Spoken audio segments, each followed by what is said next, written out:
Indian history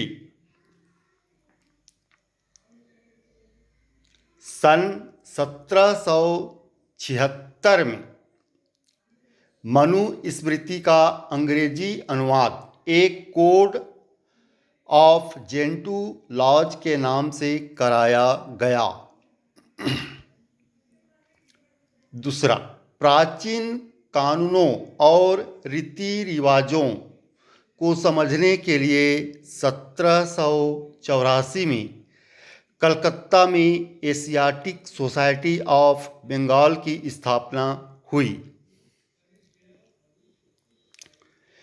east India company के sir William Jones नामक civil servant ने 1789 में अभिज्ञान शाकुंतलम नामक नाटक का अंग्रेजी अनुवाद किया।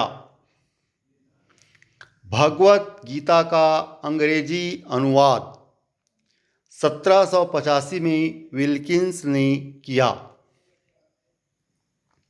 1804 में बम्बई में एशियाटिक सोसाइटी की स्थापना हुई, जबकि 1823 में लंदन में Asiatic society of great Britain स्थापित हुई। ये बात यहाँ ध्यान देने योग्य है। 1804 में बम्बई में एशियाटिक सोसाइटी की स्थापना हुई। कलकत्ता में एशियाटिक सोसाइटी की स्थापना 1700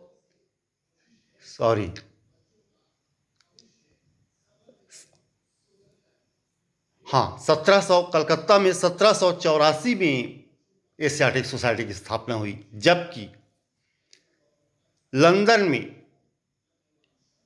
1823 में एशियाटिक सोसाइटी की स्थापना की गई। ऐसा क्यों? ये बात यहाँ गौरतलब है, ध्यान देने योग्य है।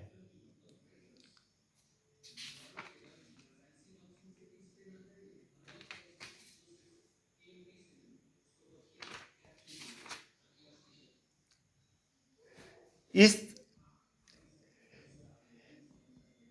एशियाटिक सोसाइटी की स्थापना का उद्देश्य था प्राचीन कानूनों और रीति रिवाजों को समझना। क्यों? आखिर उपनिवेशवादी शासक भारत के प्राचीन कानूनों और रीति रिवाजों को समझना क्यों चाहते थे? जाहिर सी बात है, वे अपनी उपनिवेशवादी जड़ों को समझना चाहते थे। इसीलिए उन्होंने एशियाटिक सोसाइटी की स्थापना की।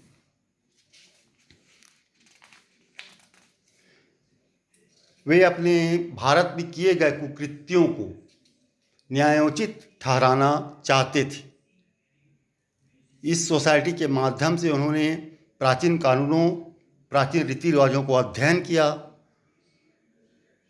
हिंदू कानूनों, मुस्लिम कानूनों का अध्ययन किया, न्याय व्यवस्था को समझा, और इस तरह से वे अपने उपनिवेशवादी शासन को न्यायोचित ठहराना चाहते थे।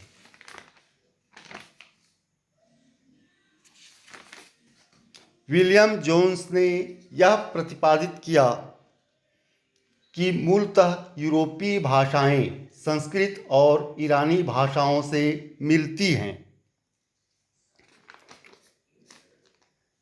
सेक्रेड बुक्स ऑफ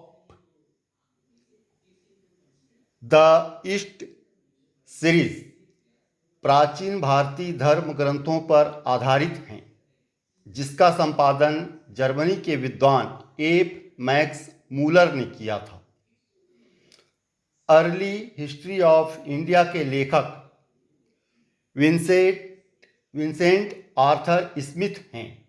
यह प्राचीन भारत का पहला सुव्यवस्थित इतिहास है, जिसे उन्होंने 1904 में तैयार किया।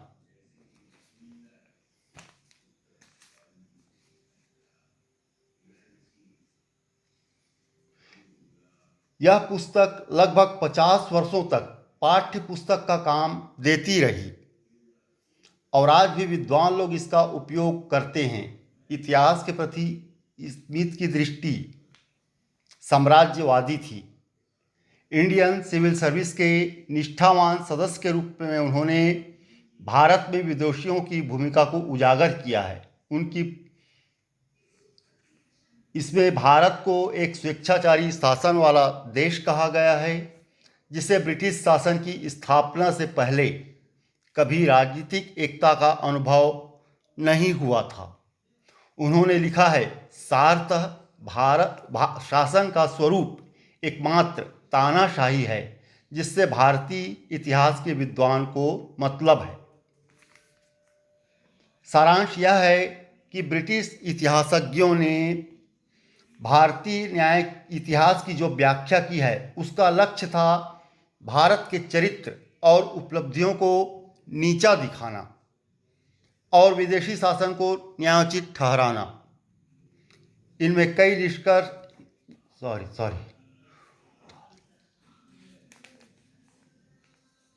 भारत में एक छत्र या एकाधिकारी शासन की परंपरा थी, ऐसा कहकर उन्होंने अपनी उस शासन पद्धति को न्यायोचित ठहराया है जिसमें सभी शक्तियां वायसराय के हाथों में निहित थीं।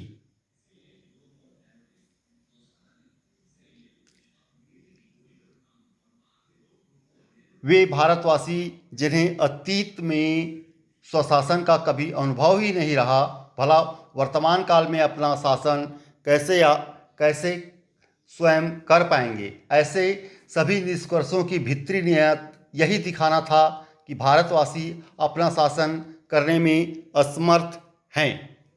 धन्यवाद। मेरे चैनल को लाइक करें, सब्सक्राइब करें, शेयर करें। धन्यवाद।